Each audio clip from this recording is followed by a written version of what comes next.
Welcome to our tutorial. In this step-by-step guide, we'll walk you through the process of downloading TikTok app on your iPhone.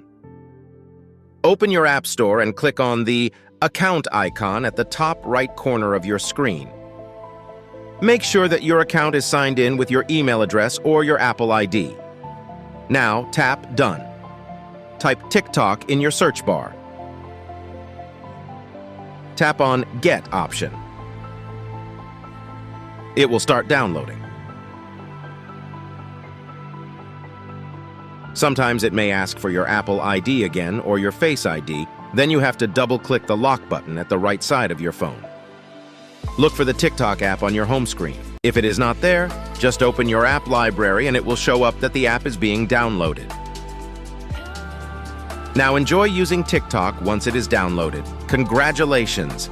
You have successfully learned how to install TikTok app on your iPhone. Thank you for watching our guide.